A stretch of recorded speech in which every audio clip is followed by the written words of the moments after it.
भक्ति भी करेंगे और यहाँ से मार भी नहीं खाएंगे, निकल जाएंगे। तो क्या बताना चाहते हैं कि परमात्मा पूर्ण ब्रह्म हमारे पाप कर्मों को विनाश कर देगा, फिर हम सतलोक जा सकेंगे। और यहाँ का विधान है कि जैसे कर्म प्राणी करेगा जो वही भोगने पड़ेंगे। पुण्य के लिए स्वर्ग में और पाप के लिए नरक में, और रहना पड़ेगा काल की जेल में। एक पुण्य एक पापी आया, एक है सोम दलेल वे, गरीबदास सतपुरुष भजन बिन, सब ही काल की जेल वे। एक पुण्य करने वाला है, बड़ा धार्मिक व्यक्ति है, बहुत अच्छी बात है। एक पाप ही पाप कर रहा है, और एक कति कंगाल सूम सवनी दान नहीं करता। कहते जो पुण्य करता है, जिसको पूर्ण संत नहीं मिला, पूर्ण शास्त्र विधि अनुकूल साधना नहीं मिली, और ना करता पाप और करता है पाप, वो दोनों बराबर हैं। पुण्य करता है नहीं करता, ये सारे बराबर हैं। कैसे कि पुण्य के आधार पर वो पुण्यकर्मी प्राणी स्वर्ग चला गया, वहां राजा बन गया, इंद्र बन गया, देवता बन गया, 1000-2000 वर्ष वहां अपनी मलाई ने खा के पुण्य कमाई ने, और फिर वो गधा बन गया। फिर और एक पाप कर्मी है, वो नरक में चला गया, वहां नरक भोग कर अपने पाप कर्मों को वहां भोग कर खाली होकर आ गया, और पुण्य कर्मी वह पुण्य भोग कर खाली होकर आ गया। दोनों रह गए काल की जेल में। एक पुण्य एक पापी आया, एक है सोम दलेल वे, गरीबदास सतपुरुष भजन बिन, सब ही काल की जेल वे। और इस भगवान के चरणों में आने के बाद आपको यहाँ भी ठाठ है, घर में भी सुख, शरीर में भी सुख, और सतलोक में तो सुख है सुख। भक्ति बिना नरखर एक हैं, जिन हर पद नहीं जान्या, पार ब्रह्म की परख नहीं रे, पूज मरे पाषाण। भक्ति भी करने लगे, देखम देखा लगे हुए हैं अनजान संतों के आधार से, फिर ये पत्थर पूज कर मर गए, शास्त्र विरुद्ध साधना करते रहे।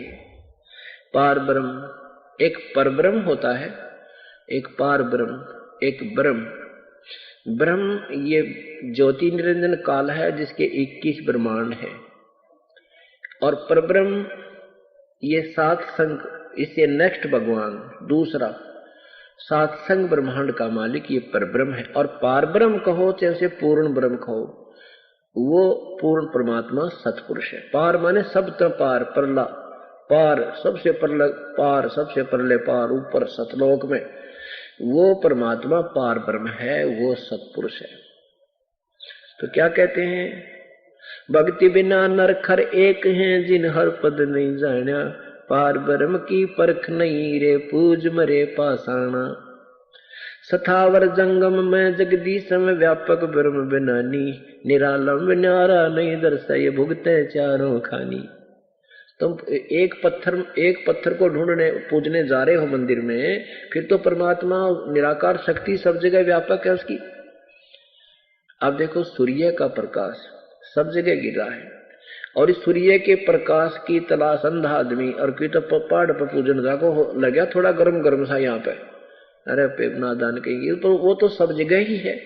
उससे ऊर्जा ग्रहण करने का जो तरीका है वो ग्रहण करो, फिर उसकी ऊर्जा प्राप्त करो। जैसे आजकल ये सौर ऊर्जा का इंस्ट्रूमेंट बना हुआ है, उसने छत पर ला ले, कितना धर ले उसको, वो उससे ऊर्जा प्राप्त हो जाए। ऐसे सत भक्ति रूपी ऊर्जा ग्रहण करने के लिए एक इंस्ट्रूमेंट जो वास्तविक होता है वो लगाइए, अर्थात ये सत भक्ति कीजिए, प्रभु वाली शक्ति का लाभ लीजिए। सथावर जंगम में जगदीश में, व्यापक ब्रह्म बिनानी, निरालंब न्यारा नहीं दर्शे, तुम भुगते चारों खानी। तोल न मोल वजन नहीं आवे, अस्थिर आनंद रूपम, घटमट में तद से तीन न्यारा, सोहम सत स्वरूपम। बादल छा ओस का पानी, तेरा ये उन्मन। जैसे आपके जीवन की सतिथि भगवान ऐसी बताते हैं कि आपका जीवन, ये मनुष्य जीवन ऐसा है जैसे ओस का पानी। ओस कहीं पत्तों पर गिरी हुई होती है तो वो थोड़ी सी देर का मेहमान होते हैं, घंटे के बाद उसका पता भी नहीं लगे कहाँ गया वो ओस का पानी। और बादल की छां, एकदम तो बादल ऐसे छाए दिखेंगे, दिन की रात बना देंगे, और 1 घंटे के बाद पता ना कहाँ गए, निशान भी कोनी। ऐसे ही परमात्मा कहते हैं पानी केरा बुदबुदा आसमान उसकी जात, देखत ही छुट जाओगे जो तारे प्रभात। क्या बताते हैं परमात्मा के साथी हमारे चले गए, हम भी चालन हारे, कोई कागज में बाकी रही ताते लगी है बारी। कि कोई कागज में बाकी है इसलिए तुम न सोच रहे हो हम इब्बा को ना मरे, अपनी मृत्यु इब्बा को ना। जो बेचारे जाते हैं किसी कार्यवश यात्रा कर रहे होते हैं, शीघ्र ही वापस आना होता है और रास्ते में दुर्घटनाग्रस्त हो जाते हैं, जीवन से हाथ धो बैठते हैं। क्या वो ये सोचकर गए थे कि हम नहीं मरेंगे? वो भी यही सोच रहे थे हम अभी नहीं मरेंगे। यही भूल काल ने लगा रखी है। कबीर साहब कहते हैं मौत भूल गया बावड़े, अचरज किया कौने, तन माटी में मिल जागा जो आटे में लोने। कि मौत को भूल के तेने जुल्म कर रखा है, इससे बड़ा अचरज और कुछ नहीं हो सकता। एक बार पांचों पांडव वन में घूम रहे थे, प्यास लग आई। ये एक शिष्टाचार होता है कि छोटा भाई जब होता है वो सभी बड़े भाइयों की सेवा करता है, प्रथम कर्तव्य के लिए वो चल प्रस्थान करता है। पहले सबसे छोटा भाई जा नकुल, फिर सहदेव। तो वहां एक तालाब से पानी लेने के लिए गए तो तालाब से आवाज आई कि पहले मेरे प्रश्नों का उत्तर दीजिए और बाद में जल प्राप्त कीजिए। उन्होंने परवाह नहीं किया कि प्रश्नों के उत्तर दूंगा इतने भाई मर जाएंगे प्यासे, बहुत प्यास लगी है।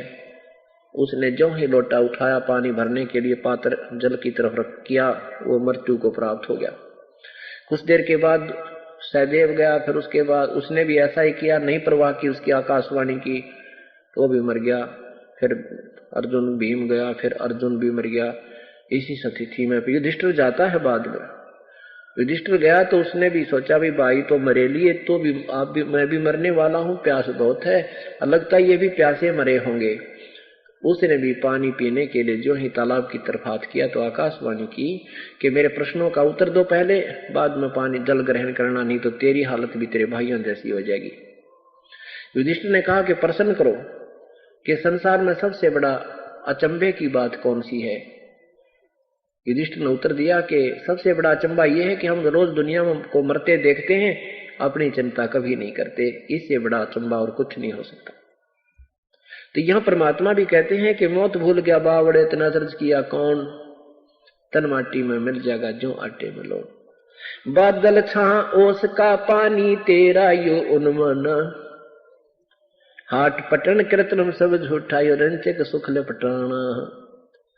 हाट है आटी, हाट है ये आटी बोलना दुकान।